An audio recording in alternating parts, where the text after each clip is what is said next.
Bonjour tout le monde, c'est Monsieur Astronomie et aujourd'hui on va parler fusée. Mais avant d'indiquer le sujet d'aujourd'hui, quand on disait le mot fusée avant, donc avant 2010 voire 2000, on disait la Lune, les décollages, les navettes spatiales et Mars. Mais aujourd'hui on va pas indiquer ce mot-là. Quand on parle fusée en ce moment, on parle de réutilisation. Et oui, le thème d'aujourd'hui est la réutilisation des fusées. Allez, c'est parti.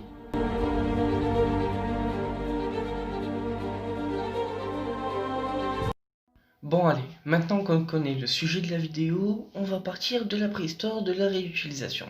Et oui, on va faire comme un vrai cours d'histoire. On parle de la préhistoire pour arriver au temps moderne. Et ben, la préhistoire de la réutilisation dans le spatial, c'est la navette spatiale. Sauf qu'ils se sont rendus compte que c'était pas si ouf que ça. Pourquoi? La navette spatiale est un avion qui peut aller dans l'espace et qui doit réatterrir grâce aux freins des roues, plus avec des parachutes pour freiner sur la piste d'atterrissage. Sauf que très cher à entretenir pour récupérer pas des fusées entières, mais que quelques bouts. Du coup, ils perdaient plus d'argent que ils en économisaient. Du coup, comme vous savez, après les navettes spatiales, il y a eu SpaceX. Oui, retenez bien cette entreprise. L'entreprise d'Elon Musk, sous le nom SpaceX, ce sont les premiers et surtout les rois, car maintenant c'est un exercice très simple pour eux, ce sont les rois de la réutilisation, car ils ont inventé la réutilisation verticale des boosters de la Falcon 9 et de la Falcon Heavy. Ce sont leurs deux fusées de commerce qui réatterrissent tout simplement sur la Terre ou sur une barque au milieu de l'eau. Je sais que ça peut paraître improbable, mais le sport auto et le spatial, c'est un peu lié. Pourquoi? Car dans le sport auto, certaines écuries recopient ou prennent carrément le bloc propulseur de certaines autres écuries pour déjà payer un peu moins cher que s'ils l'avaient développé eux-mêmes et surtout pour qu'ils marchent à merveille. Et qui est l'entreprise qui a pu recopier le mieux possible SpaceX? Et ben cette entreprise c'est Blue Origin.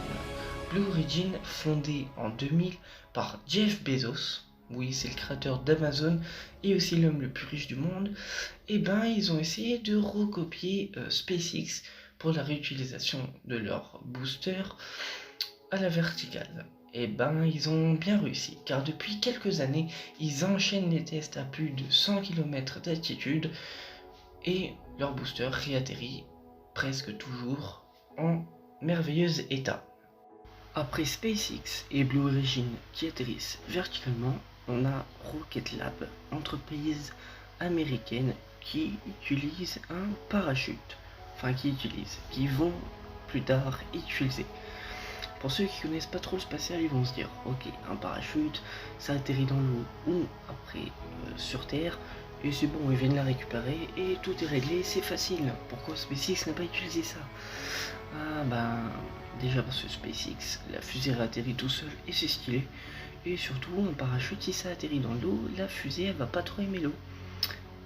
Et elle va commencer à avoir de la corrosion.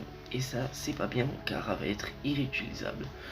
Du coup, qu'est-ce qu'ils se sont dit, Rocket Lab? Ils se sont dit un parachute, puis un deuxième. Et après, quand la fusée sera très bien ralentie, un petit hélicoptère qui vient prendre le parachute de la fusée, qui vient stopper carrément la fusée, qui l'emmène soit sur Terre, soit sur un bateau qui est très proche, qui sera fait exprès.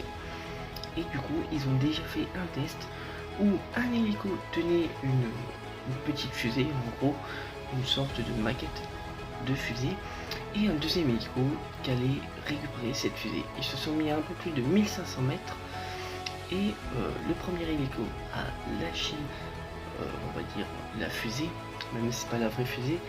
Le premier parachute s'est déployé, l'autre hélicoptère est arrivé et a déposé la fusée sur la Terre parfaitement.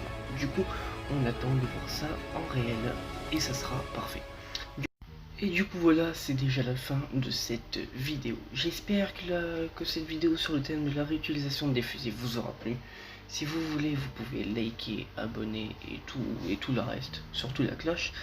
Et surtout, si vous voulez d'autres épisodes sur la réutilisation, bon, je pense pas maintenant vu qu'on a fait déjà le tour, mais même sur la réutilisation de coiffes comme SpaceX, ou d'autres thèmes sur les fusées comme le moteur, ou comment sont payées les places pour les satellites et tout, n'hésitez pas à me le dire en commentaire. Voilà, c'est déjà la fin de la vidéo. On se retrouve dans 2 semaines, ou une semaine, si j'augmente le rythme de vidéo, c'est peut-être possible. Et du coup, là, on se laisse. Allez, bye.